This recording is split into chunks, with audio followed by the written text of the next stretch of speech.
ففروا إلى الله إني لكم منه نذير مبين. Bismillahirrahmanirrahim. Alhamdulillahirrabbilalamin. Wassalatu wassalamu ala al-mab'uthi rahmatan lil alamin. Nabiyyina Muhammad wa ala alihi wa sahbihi wa man tabi'ahum bi ihsanin ila yaumiddin, amma ba'd. Kaum muslimin dan muslimat, para pendengar dan para pemirsa, assalamualaikum warahmatullahi wabarakatuh. Pada beberapa pertemuan yang telah lalu, kita telah mengkaji beberapa doa yang diajarkan oleh Nabi Shallallahu Alaihi Wasallam ketika bangun dari tidur. Dan tentunya di dalam bab doa bangun dari tidur, ada hadits-hadits lain kadang disebut di dalam buku-buku yang mengkaji tentang amalan yang dilakukan oleh Nabi dalam sehari dan semalam. Tapi kadang di dalam memahami hadits-haditsnya terdapat perbedaan pendapat. Ada yang memahaminya itu adalah doa ketika bangun tidur, ada yang memahami itu doa adalah ketika dilakukan sholat malam, doa istiftah dan sebagainya. Dan ada sebagian hadits tegas itu doa ketika bangun tidur, tapi ada kelemahan pada sanad-sanad periwayatannya. Dan saya di kajian ini itu hanya bersandar pada hadits-hadits yang sahih, bukan artinya pada sebagian hadits yang lemah tidak bisa diamalkan, tapi ada sebagian hal yang kadang di dalam hadits yang lemah namun didukung oleh makna-makna tertentu yang menyebabkan para ulama mengamalkannya. Di kesempatan ini saya akan melanjutkan pembahasan dari sunnah-sunnah Nabi Shallallahu Alaihi Wasallam ketika bangun dari tidur. Di antara sunnah tersebut adalah dua tuntunan yang diajarkan oleh Nabi Shallallahu Alaihi Wasallam di dalam hadits Ibnu Abbas radhiyallahu anhuma. Dan hadits ini adalah hadits populer karena diriwayatkan oleh dua imam ahli hadits tersahar, berada di dalam dua buku yang merupakan kitab tersahih setelah Al-Quranul Karim, yang menjadi rujukan pokok, rujukan sumber dasar umat Islam di dalam beragama. Hadits Abdullah bin Abbas ini adalah beliau kisahkan ketika haditsnya panjang tentunya. Hadits Ibnu Abbas ini beliau kisahkan ketika beliau bermalam di rumah bibinya Maimunah, istri Rasulullah Sallallahu Alaihi Wasallam. Dan Maimunah radhiyallahu anha itu adalah bibi Ibnu Abbas radhiyallahu anhuma, dari pihak ibunya. Jadi beliau menghikayatkan beliau bermalam di rumah bibinya, istri Rasulullah Sallallahu Alaihi Wasallam, Maimunah radhiyallahu anha. Dan waktu itu Rasulullah Sallallahu Alaihi Wasallam sedang di rumahnya.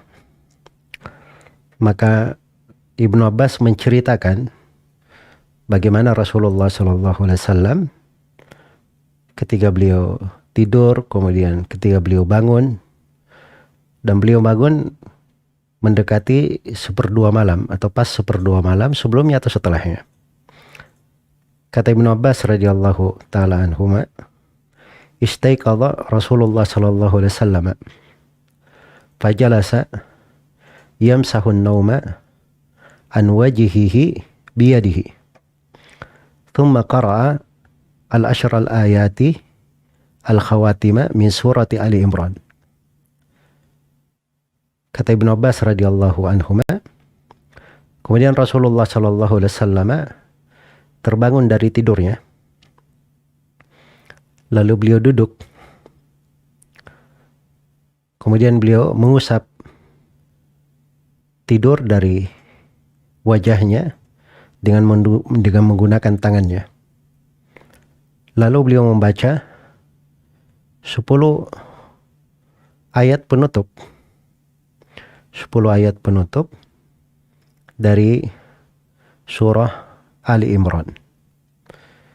Beliau baca 10 ayat penutup dari surah Ali Imran. Baik, ini potongan dari riwayat ya yang ingin kita kaji secara mendetail di sini. Sebab ini urutannya di tempat ini, di pertemuan kita di malam hari ini. Dan ada berbagai sunnah lain. Mungkin kita akan baca cepat sunnah-sunnah itu. Dan sebagiannya insyaAllah ta'ala akan kita kaji pada pertemuan-pertemuan yang akan datang. Jadi dikatakan oleh Ibn Abbas radhiyallahu anhuma, istaiqadha Rasulullah sallallahu alaihi wasallam. Rasulullah sallallahu alaihi wasallam terbangun, fajalasa, kemudian beliau duduk. Iya. Dan ini posisi yang lumrah ya bagi orang yang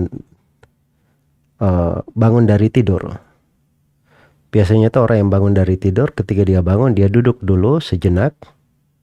Berbeda manusia di dalam kadar lamanya dia duduk, ada yang sebentar, ada yang lama, untuk menghadirkan kondisi lengkapnya. Sebab kadang kalau seorang belum sempurna kondisinya untuk berdiri, itulah yang mengakibatkan pada sebagian orang ketika dia bangun, kemudian tiba-tiba dia oleng misalnya, tiba-tiba dia miring atau yang semisal dengan itu. Maka dikatakan di sini Rasulullah sallallahu alaihi wasallam duduk. Yamsahun nauma an wajihihi. Beliau menghapus, mengusap tidur dari wajahnya. Iya. Dalam bahasa Arab itu biasa ya kalau digunakan suatu kondisi dan yang diinginkan tempat pada terjadinya kondisi itu. Ya maksudnya mengusap tidur, itu artinya mengusap matanya. Beliau mengusap matanya dengan tangannya, karena tidur itu berada di mata.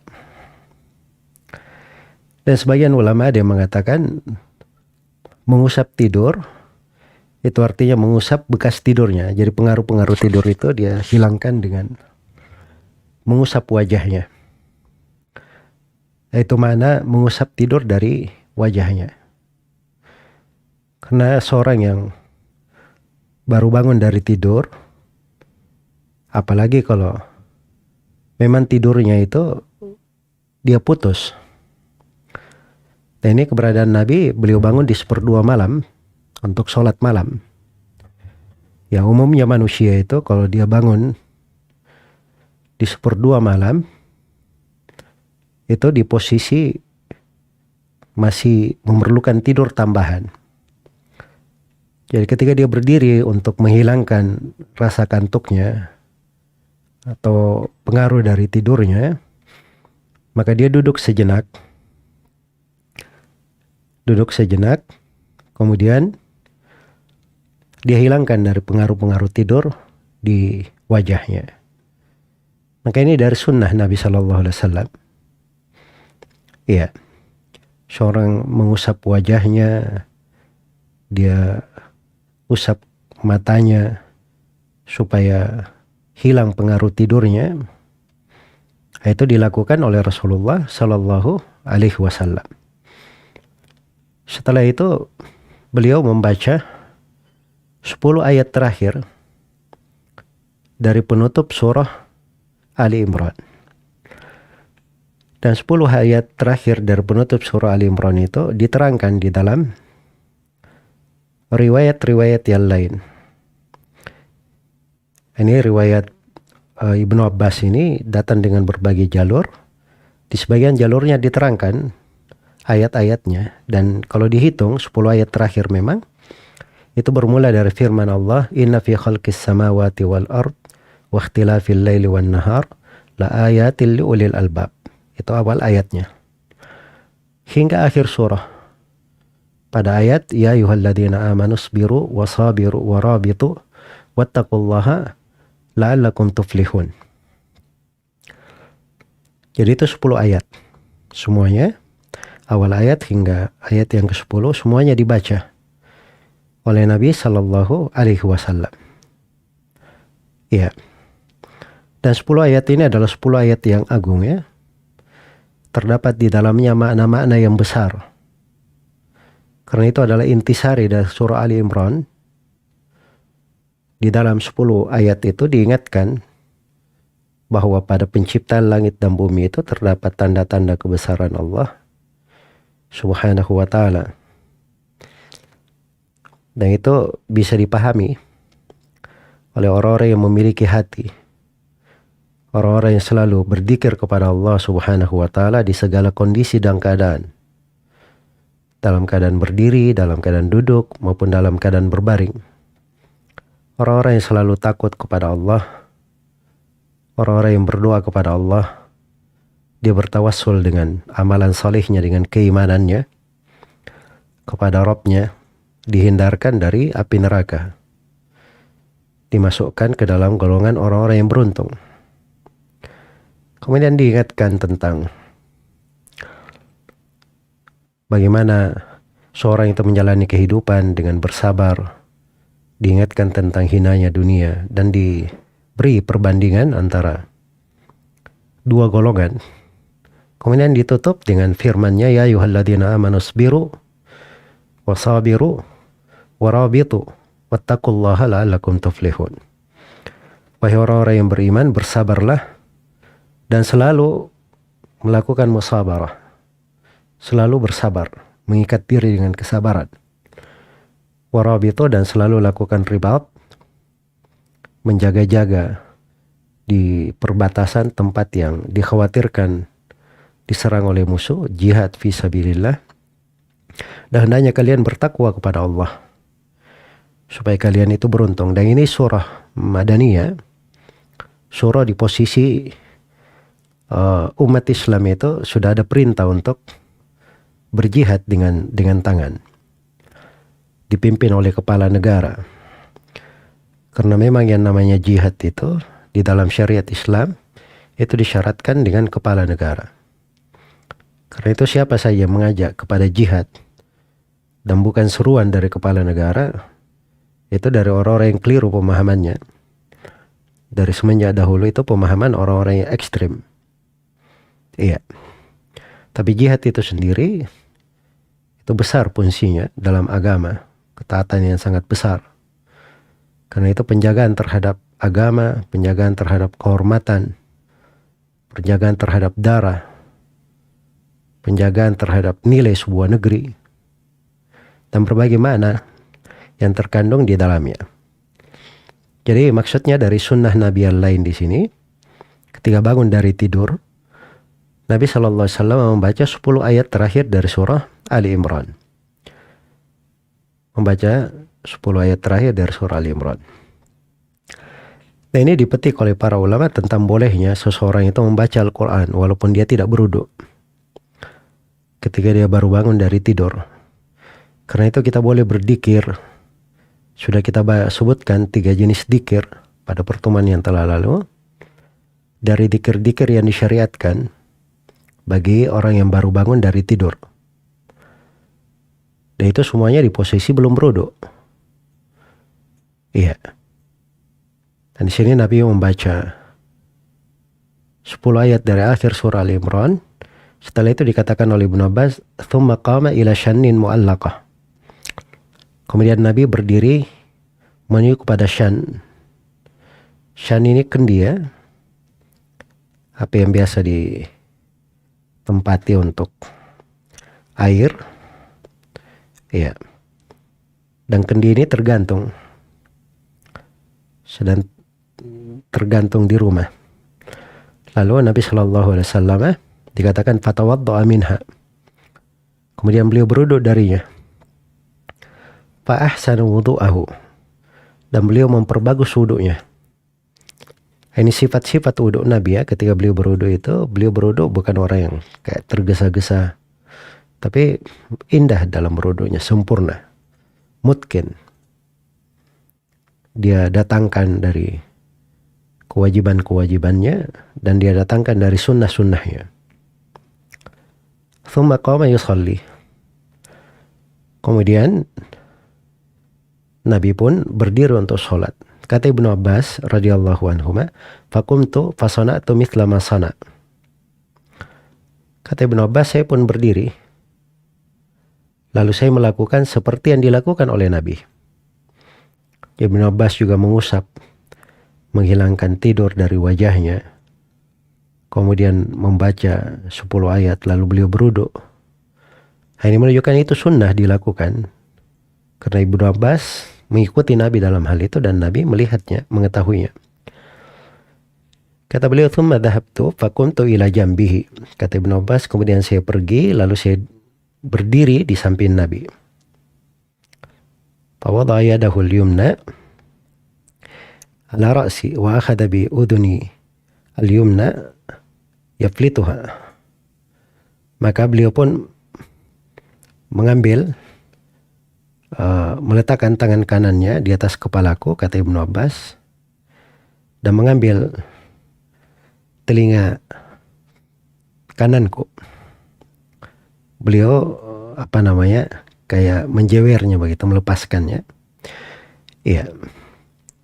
Jadi maksudnya di sini datang di sebagian riwayat memperjelas bahwa Ibnu Abbas waktu itu salah, keliru tempatnya. Ibnu Abbas berada di kiri Nabi, maka Nabi menggerakkan Ibnu Abbas ke belakangnya, lalu menempatkan Ibnu Abbas berdiri di sebelah kanannya. Berdiri di sebelah kanannya. Dan ini menunjukkan bolehnya seorang yang sholat itu bergerak untuk sebuah keperluan. Seperti imam di sini, dia perbaiki posisi Ibnu Abbas. Ya, dan itu gerakan sedikit, dan itu tidak membahayakan. Kemudian kata beliau, fasalla raka'ataini, thumma raka'ataini, thumma raka'ataini, thumma raka'ataini, thumma raka'ataini, thumma raka'ataini, thumma autara. Kata Ibnu Abbas, maka Nabi SAW sholat 2 rakaat, 2 rakaat, 2 rakaat, 2 rakaat, 2 rakaat, 2 rakaat. Kemudian beliau witir. Jadi 2 rakaat 6 kali. Jumlahnya 12. Tambah witir 1 rakaat. Menjadilah 13. Ya. Dan ini menunjukkan bolehnya witir 2 rakaat 1 rakaat. Dan itu dibolehkan karena witir itu adalah untuk menutup sholat. Jadi kalau misalnya dia sholat 4 rakaat ditutup 1, menjadilah dia 5, witir namanya. Karena itu syah Nabi pernah witir 5 rakaat sekaligus, pernah witir 7 rakaat. Ya, dan selain daripada itu dari riwayat-riwayat yang datang dari Nabi SAW. Dan ini menunjukkan syariat sholat malam ya, dan dari sunnah-sunnah di malam hari. Dan ini kita akan kaji pada tempatnya. Thumma taja, setelah itu beliau berbaling lagi. Dan ini dari sunnah juga. Yang paling afdal itu seorang sholat di malam hari dia tidur sedikit, atau tidur di malam hari sampai 1/2 malam, kemudian dia sholat 1/3 malam, lalu 1/6 malam dia tidur lagi. Iya. Hatta atahul muadzin, sampai si muadzin datang. Ya, Nabi SAW kalau beliau sebagai imam, jadi imam itu yang menentukan tentang qomat atau tidak. Muadzin hanyalah yang menerima kepercayaan. Karena itu dalam hadits Nabi SAW bersabda, "Imamu dhamin wal muadzinu mu'taman." Imam itu adalah penanggung jawab dan muadzin yang diberi amanah. Jadi muadzin itu kalau dia sudah masuk waktu sholat, dia yang melakukan proses di situ. Kalau imamnya perlu dia ingatkan, dia tunggu imamnya, dan semisal dengan itu. Setelah didatangi oleh muadzin, faqama, maka Nabi sholat, berdiri, fasalla raka'ataini khafifatain. Lalu beliau sholat 2 rakaat ringan. Ini sholat 2 rakaat sunnah sebelum subuh. Dan disifatkan ringan ya. Karena itu tidak disyariatkan sholat 2 rakaat sunnah sebelum subuh itu diperpanjang. Diringankan. Di rakaat pertama membaca Qul ya ayyuhal kafirun. Rakaat yang kedua membaca Qul huwallahu ahad. Tsumma kharaja, kemudian beliau keluar. Fasallas subuh, lalu sholat subuh mengimami manusia. Ini menunjukkan bahwa sunnahnya sholat 2 rakaat itu dilakukan di masjid. Ini bagi imam ya. Tapi kalau bagi makmum, apabila dia bisa lakukan di rumahnya, gak ada masalah. Tapi kalau misalnya dia khawatir terlambat sholat, terlambat takbiratul ihram, apalagi orang di masjid ramai atau imamnya di sholat subuh cepat misalnya, maka dia segera saja ke masjid. Dia datang pas waktu adzan atau sebelum adzan, lalu dia mengambil di shaf pertama. Dia dapat dari keutamaan shaf pertama, dan itu juga dari sunnah-sunnah dalam sehari dan semalam, kita akan uraikan pada tempatnya. Kemudian setelah itu dia sholat 2 rakaat. Dan dia juga ada kesempatan antara adzan dan qomat, ini juga dari sunnah-sunnah, dia melakukan dari doa di situ. Sebab itu dari tempat mustajabah untuk berdoa. Iya. Begini beberapa kandungan faedah terkait dengan hadits yang mulia ini. Ya, pokok pembahasan kita di sini adalah sunnah yang diajarkan oleh Nabi, dan ini kalau di urutan pembahasan kita, sunnah yang pertama tentang dzikir, berdoa ketika bangun tidur. Sunnah yang kedua, mengusap muka dengan tangan guna menghilangkan rasa kantuk. Dan sunnah yang ketiga adalah membaca 10 ayat terakhir dari surah Ali Imran.